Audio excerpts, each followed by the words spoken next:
Hey everyone, and welcome. Today, we're diving into a really powerful idea. What if intelligence isn't some fixed thing you're just born with? So let's start with the big question, the one that's at the heart of all this. Can you really become more intelligent? I mean, are we just stuck with the cognitive hand we were dealt? For a long time, the answer was basically no. But wow, the science now tells a very different, and frankly, a much more exciting story. And the answer is a huge, resounding yes. It's all thanks to this incredible concept called neuroplasticity. And this isn't some sci-fi idea. It's a proven biological fact. Your brain is constantly rewiring itself based on what you do, what you think, and what you experience. It's the core mechanism, the superpower, that makes everything we're about to talk about totally possible. So, to make this really click, let's use an analogy that's going to guide us through this whole thing. I want you to think of your mind as a high-performance system, right? Like a super powerful computer or a finely tuned engine. And the best part? You're the one with the admin access. You can actually go in and upgrade its fundamental architecture. So here's our blueprint, our game plan. We're going to start with the biological foundation, the hardware. Then we'll move on to the cognitive habits, which are like our mental software. After that, we'll cover mastering the operating system itself with something called metacognition, connecting to the world with EQ, and finally, how to put the whole shebang together for a lifelong upgrade. All right, let's kick things off with part one, optimizing your brain's hardware. Because let's be real, you cannot have high-level thoughts running on a low-energy brain. This stuff is the absolute non-negotiable foundation for everything else we're going to do. And just to give you an idea of how critical this foundation is, get this. Your brain is only about 2% of your body's weight, but it devours a massive 20% of your body's total energy. It's an energy hog. That stat alone tells you just how incredibly important it is to fuel and maintain the physical machine. So how do we keep this amazing hardware in peak condition? Well, it really comes down to three main pillars. First up is sleep. And we're not just talking about passing out. We're talking about your brain's active nightly maintenance cycle. It's when it clears out all the junk and solidifies memories.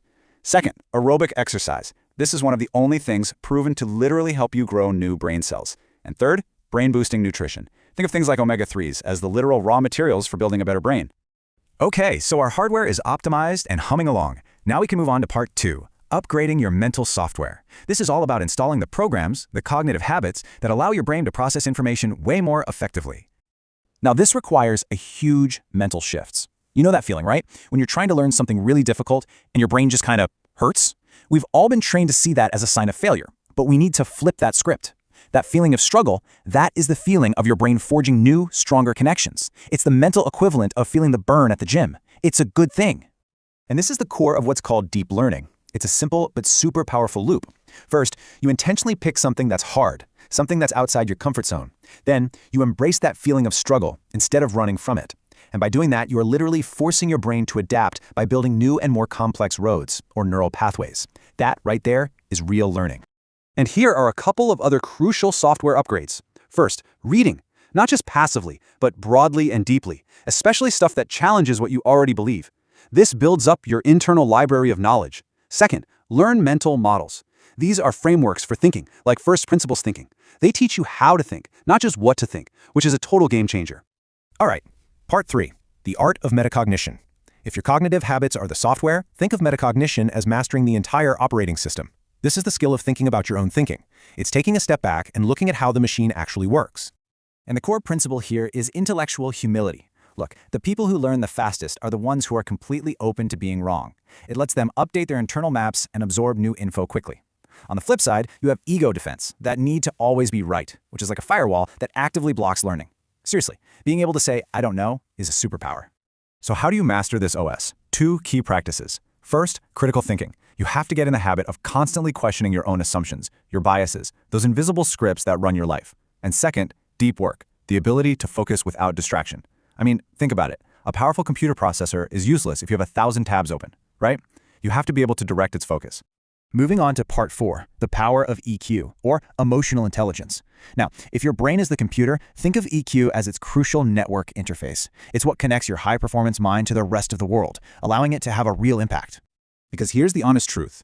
A high IQ in a vacuum is almost completely useless. You can have the most brilliant, world-changing idea, but if you can't communicate it, if you can't persuade other people, if you can't understand their perspective, that idea goes absolutely nowhere. EQ is the engine of collaboration and leadership. And that brings us to our final section, Part 5, your lifelong upgrade. This is where we see how all these pieces, the hardware, the software, the operating system, and the network interface, all come together to create the complete system. So the complete system really integrates three different kinds of intelligence working together. We train our fluid intelligence, that's our raw problem-solving speed, with things like puzzles and intense exercise. We build our crystallized intelligence, our library of knowledge, through constant reading and study. And we sharpen our emotional intelligence, our ability to connect, through practices like active listening. A truly high-performance mind cultivates all three at the same time. Now, there's always a question that comes up when we talk about this stuff.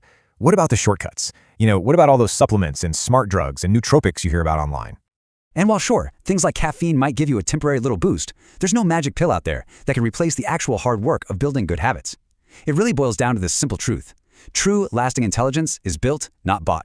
So the main takeaway here, the biggest thing to remember, is that architecting your mind isn't a one-and-done project.